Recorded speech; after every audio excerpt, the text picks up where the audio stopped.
home plate. At turn 1, the competitors have to choose between the A or B lanes. The longer B lane has more jumps but higher speeds. Although shorter, the A lane, with its very tight corners, will slow the racers down. Face-to-face at turn 3, through the rhythm section to turn 4. A few more bumps and one big jump complete a lap at Seattle. All right, ladies and gentlemen, boys and girls, enough talk. Let's get to racing in Seattle, Washington. Mike Chamberlain, Ralph Shaheen, and we're just about set for the Grand National Sport Trucks. This is heat race number 1. And you might set up this one for us, Ralph, because on the very front row, Evan Evans, who is a story within himself, sitting next to Danny Thompson, the son of the founder of this entire circuit, Mickey Thompson. Well, poor Evan Evans is lucky just to be here tonight, Mike. He was hit by a car earlier this week while out running around with his girlfriend, and luckily Evan escaped without injury, and he's just happy to be here, if you know what we're saying there. All right, it's going to get interesting right off the bat. They're going to make a hard left-hand turn, what would normally be the home plate for the Seattle Mariners, and right away, Ralph, they're going to have to make a quick decision. You're going to go inside or outside, so it's going to get interesting very fast, and we are off and at it. The Grand National Sport Trucks heat race number 1. And Ralph, they split almost identical side by side. Evan Evans has gone from first to last in one turn. Yeah, he sure has, and a lot of the drivers were telling us earlier they thought the outside lane was going to be the way to go. Let's see. Here we come for the first time, and it looks like the inside lane was the one that worked out. That's Brian Stewart, your leader, as we come around to complete the first lap. But look at Ivan Stewart working his way through the field. Roger Mears closing in a hurry, and we told you that Ivan Stewart was coming, and look who is right behind that group. It is the Ironman. And one lap under our belt here. Stewart uses the inside lane, and boy, does this make for an interesting night of racing. A lot of racing psychology going on which lane you use. We can see Danny Thompson in the Ford has moved himself into a fine second-place effort. As we had a little problem, you can see at the back of the screen, macCachren got hung up. He clears himself, and look at the challenge that Danny Thompson puts on here. Oh, no! Spins Brian sideways Stewart and gives him a love tap, and Brian Stewart watching the rest of the field out the front windshield right now, and that could have been a big boo-boo for this little Dodge racing team. Unfortunately, the Dodge of Brian Stewart goes around, and now it's the Ford of Danny Thompson out in front, the Rough Riders, and see Evan Evans up on the hydro barrier there. He is hung up on the hydro right now. Let's see how this one, and we have got fire coming out of the back of Roger Mears' truck, and Thompson takes the lead. We're going to have a full course yellow right now. For one thing, we've got Evan Evans on the hydro barrier.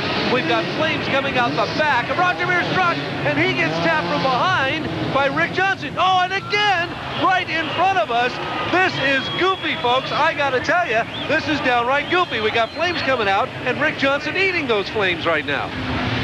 As you can see, Brian Stewart got together with Danny Thompson. Just a little bit of a love tap, but it was right as he went into the air. So he had no control over the truck. They got around on him in midair, and that was it. Brian Stewart goes to the hydro barrier, and that man, Danny Thompson, goes to the front to the heat. Roger Mears, ladies and gentlemen, has been asked to leave the track because of that fire coming out the back of his pickup truck, and he is not happy. You can see him pounding his steering wheel, and he scooted off this course in a hurry. He's not happy. They put the fire out. I think he felt that, hey, the deed was done. We corrected it. Let's start racing. And look at this. He is not happy at all. And I got it. You know, Mike, I have a hard time disagreeing with Roger Mears and his frustration. You would think once the fire is out, it looks like all chances of the flames were gone. I think it probably had something to do with the banners that were dragging on the back, too. That was aggravating the situation. And you figure once the fire is out and everything is okay, he should at least be able to start at the back of the pack. Not only that, but he was running in second place when they told him to take a hike. So 44-year-old Roger Mears out of Bakersfield, California becomes a spectator. All right, the man in the yellow jumpsuit in front of all the racers is Jerry Stansberry. He oversees all the track operations. He's the man that designs and builds the course, and you can hear him revving up. The RPMs at high pitch, and we're off and at it again. Danny Thompson in the lead, Ivan Stewart in second place. Rick Johnson spins in third place, and he's going to drop back to second to last. But right now, Danny Thompson is going to be the man on the point as he'll come eyeball to eyeball with the Ironman Ivan Stewart. Boy, that was just what Danny Thompson wanted to see, but it gave him a bit of a gap, but he lost it right away because that little Toyota is so fast. And Ivan Stewart really hustled it through the corners. Now he's challenging. He's got that inside line. Once Ivan Stewart got back to the inside here as we set up for the split again. He made up a lot of ground the last time. This time, Mike, he might be able to come out with the lead. That little Toyota works well in that tight section. There's a nice wide shot to get the feel for how they can split the field and literally go to opposite ends of this indoor arena. Let's see how it comes out. Ivan doing a lot of steady spinning on there. They go nose to nose through the whoop-de-doo the rhythm section, and Danny Thompson finds the horsepower to pull it out. And look at Ivan right on his tail. This is racing at its best, Ralph. You know, Mickey Thompson had a dream about this series, and we're seeing it here tonight unfold in real life. This is exactly what they had in mind. Ivan Stewart spun out, and he's going to have to go the far way out. Rob macCachren has moved into second place, and Danny Thompson, it is his race to take it home right now. I tell you, that was a costly mistake by a veteran driver. Ivan Stewart simply spun out in turn number 2. Rod Millen running in third place, but this could be a very, very big win for Danny Thompson. The white flag is out, 1 lap to go, and the man that lists his age as 30-something is on the point with a chance to drive it all home in heat race number 1.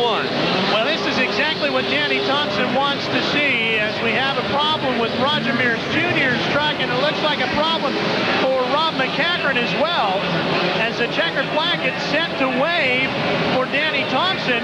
He'll take home the first, whoa, maybe not, as he almost tips it over there. Millen comes along second place, and a nice win for Danny Thompson, his first one of the year, and he says hello to his new associate sponsor for this team, Hamlin, in fine fashion. Way to go, Danny Thompson out of Huntington Beach, California, the winner of heat race number 1, the Grand National Sport Truck. Let's go down to the red-hot pits right now. Mike Galloway there, and Mike, you've got a lot to talk about. I'm sure Roger Mears was fuming.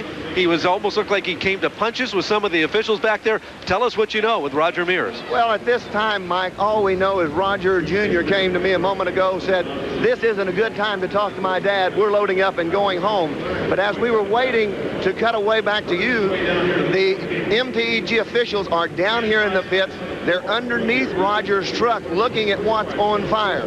But the last word I had, Mike, is the Mearses are going home for this evening. They're through. If there's anything different, I'll get back to you. Okay, because the word we got from the people here was that once you are assisted on the racetrack, you must leave. And Roger didn't leave. He came back. So that was violation number 2. So we're kind of in a standby situation. You're looking down on the Budweiser crew and the cars, and the Mears people could well be on their way up I-5 and heading back home to Bakersfield.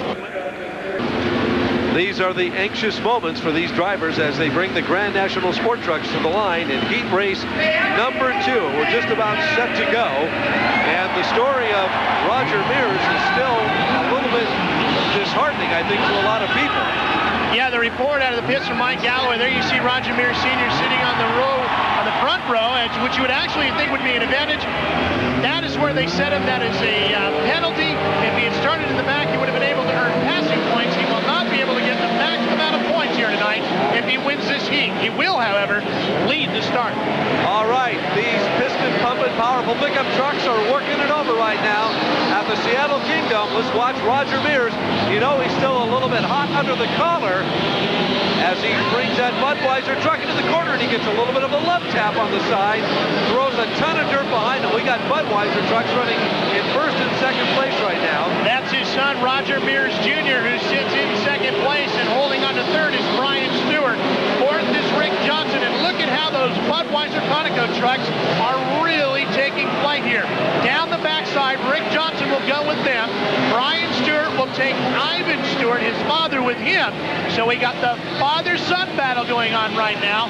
They'll go to the inside. Now here's the Mears gang working their way into the rhythm section, and Rick Johnson now really starts to move through the field. RJ challenges Brian Stewart for third as we come onto the home straightaway. All in all, Ralph, we have got a super start underway here.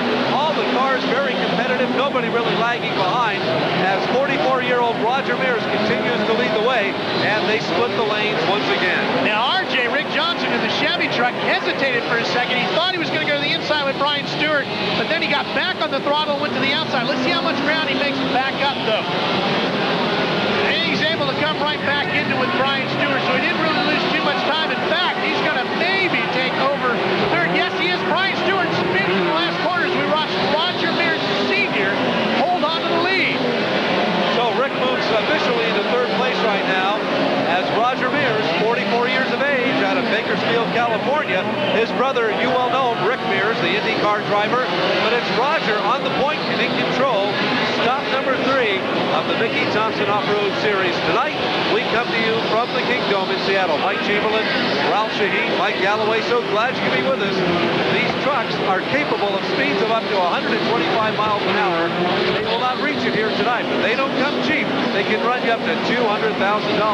Put one of these trucks online. That's the battle for second and third that we just watched split. That was Roger Mears Jr. in the 6 and Rick Johnson in the Chevy truck. Their senior, he's out in front, and he's running just the way he was in that first heat, and that's what really frustrated him. He knew he had a very strong truck here tonight, and although he's out front, as we see that battle for second, and what a good one it is, Mike. Rick Johnson has taken second place away. I'll take it back. Roger Mears Jr. steps in and takes it right back from Rick Johnson. This is tremendous racing. Grand National Sport Truck Racing at its finest. If it stays like this battle for second is really going to be determined on who gets the best drive on that last lap. Rick Johnson and Roger Mears Jr. really are running two evenly matched trucks here right now. And it's going to come down to who gets the best drive off the last corner with these two. And once again, Johnson steps in, but this is where Mears makes that nice little inside move and then punches it down the back straightaway. He may get the inside on him. Oh! They are bumping and grinding around the Kingdome. Rick Johnson refuses to give up any dirt and maintains second place. Meanwhile, the leader up front is that number 4 Budweiser truck of Roger Mears Sr., 44 years of age. That is an unbelievable story, and I'll tell you why for a couple of reasons. Started racing stock cars back in 1957. The white flag comes out. His dad bought him his first car at age 5. He's been racing ever since. He's the leader here in Seattle tonight. Well, Rick Johnson has moved himself solidly into second. Roger Mears Jr. bobbled on that last lap, and that allowed RJ to pull away. And there you see Roger Mears Sr. He is still very solid up front and should be able to bring that Budweiser Conoco truck home for the win here in heat number 2. He's working the rhythm section, the whoop-de-doos. He took all of that anger that he had vented up inside him and put it to the racing test here, and he walks away with the win in heat race number 2. Rick Johnson will finish second in the Chevy Thunder truck. Roger Mears Jr. will finish third. Great racing, folks, from the Kingdome. Well, this was the battle for second place, and it was a tremendous fight. Rick Johnson in the white Chevy truck, and at the top of your screen, you'll see the number 6 Budweiser Conoco machine of Roger Mears Jr. Look at this fight. No need to explain a whole lot outside of the fact that Rick Johnson got a great drive off the corner. They came together, bump, swap, paint, everything he could do. RJ got the advantage. He held on for second place. We're certainly glad you're watching the Mickey Thompson Stadium Off-Road Racing Series tonight on ESPN. But listen, we may be coming to a town near you. Saturday, May 1st, on Double Stadium, Tempe, Arizona. We head to the Rose Bowl in Pasadena on Saturday, May 8th, and on Saturday, June 26th. Look for us at Rice Stadium at Salt Lake City, Utah. All right, folks, get ready for the showdown in Seattle. This is the main event, the Grand National Sport Trucks. The reason that a lot of people showed up, 32,000 here tonight. Not too many have left because they stay to watch the big boys off-road stadium race. So let's talk about the front row. There is Danny Thompson. He is the son of the founder of this entire circuit, Mickey Thompson. The guy who won heat number 1. And you know how he gets in shape for this, Mike? He trains by trails riding on his motocross machine. And you know who his partner is? Danny and Gaius, the famous IndyCar and sports car driver. Him and the Flying Hawaiian go out and they go riding every day. And that's how Danny Thompson gets in shape to compete in the Grand National Trucks. All right, we're just about set to race. Jerry Stansbury says you've got the green light. Mike Chamberlain, Ralph Shaheen, and millions of dollars of machinery hit the line. Danny Thompson, Roger Mears, split lanes, and there was a lot of bumping and grinding. Ricky Johnson is taken out. He is backwards in the back of the pack. And he's going to have to turn himself around, and the race is going to go the long way around. Boy, he's going to have a lot of ground to make up, Mike, but there's the battle up front, and your leader is going to be Roger Mears Sr., but he's got Danny Thompson and his teammate Rob McCachren coming after it. Roger Mears, 44 years of age, started racing stock cars back in 1957, and he's got the lead right now. A couple of Fords trying to give him some trouble in the near lane. What a night this could be for Roger Mears. If you think back to heat race number 1, he was taken out of the race. He was mad. He was furious. back to win heat race number 2 and has the lead in the main event. But these Fords look tough. Look at Danny Thompson come right after him. And there is Rod Millen, the Toyota, sneaking third place away from Ron macCachren. Now remember, those Ford trucks are running those new 9-brake shocks. They're 50 pounds lighter now on the front ends of those trucks. By the time we get to Phoenix, they'll have the same shocks to the rear end of the trucks, and the Fords will be 150 pounds lighter and much more competitive than they are here tonight. Whoa, Rod Millen doing some slipping and sliding on the far side of that course right there. Oh, they get together coming out of turn 3, and macCachren bangs with Millen as we see Danny Thompson bounding into the side of Roger Mears Sr. And Danny Thompson letting Mears know that he is within striking distance right now. They split the lanes one more time. You're watching the Grand National Sport Trucks. Stop number 3 on the Mickey Thompson circuit. Mike Chamberlain, Ralph Shaheen, Mike Calloway. So glad you're joining us tonight on ESPN. Next up, Tempe, Arizona, Sun Devil Stadium. Well, Roger likes to strut that horsepower down the backstretch, and it really helped him there. It pulled a big gap between him and Danny Thompson that time. Roger Mears stepped into a race car for the first time ever at age 5, and it was a love at first bite. He bit into the dirt, and he knew that it was for him. He's been racing. He's now 44 years of age, racing over some 30-odd years on the professional level. As you see Roger Mears working his way through turn number 3, see how the front tires are kind of bowed out? They kind of go away from the truck. The reason why they do that is so that when the truck goes through the corners like that, and the tire will roll over to get a better contact patch with the rubber on the dirt. Now you see that tire stands up as he rolls through that corner. He kind of straightens back up. He gets a better drive out of the corner. All the teams will do that. That's how they make these Grand National trucks handle so well in these stadiums. I'll tell you what, I'm keeping my eye on that number 1 Toyota truck of Rod Millen, the overall series champion from last year. He is actually sitting in great position, has moved ahead in points by a handful here tonight, and he figures into this as he runs in 3rd place right now behind Danny Thompson. Thompson trailing Mears Sr. White flag is out. This is the final lap, and Roger Mears Sr. is not even being challenged at this point. He is flying over the backstretch. He's the far car, the red Budweiser car. There he is. Good tight shot. He'll do a quick little single jump, a hard right-hand turn, and then he will work the rhythm section. They'll take these with a good RPM, maybe double jump him. Watch him as he comes off it. Yes, double jumps in a hard left-hand turn, and what a story it is. What a night for Roger Mears. Furious at the beginning of the night. He is a jubilant racer at the end, winning the main event in Seattle, the Kingdom. A big night for Roger Mears. We couldn't be happier. I'm so happy for my team, the Roger Mears team, and Budweiser, Yokohama, and Bosch. I'll tell you, we couldn't be happier. We really needed this, and we love it. Hey, Roger, now, your truck was strong all night long. Did you find something between San Diego and here? Are we going to see more of this up front? Yeah, we did, and that's something we're really happy about. We've been doing a lot of tests, and we run 250 laps at our test track between the last race. And testing really pays off, obviously. It's running really good. Do you want to tell us what the secret was? Just fine-tuning. I mean, just playing with the shocks and playing with suspension, mainly. Well, congratulations. It was a fine win. Thank you. American Racing Custom Wheels and Nature's Recipe Pet Food. Barrier camera, compliments of Dick CPAC and Rancho suspension. For Mike Galloway, Ralph Shaheen, I'm Mike Chamberlain. This has been a presentation of Bud Sports in association with ESPN. Bye-bye, everybody.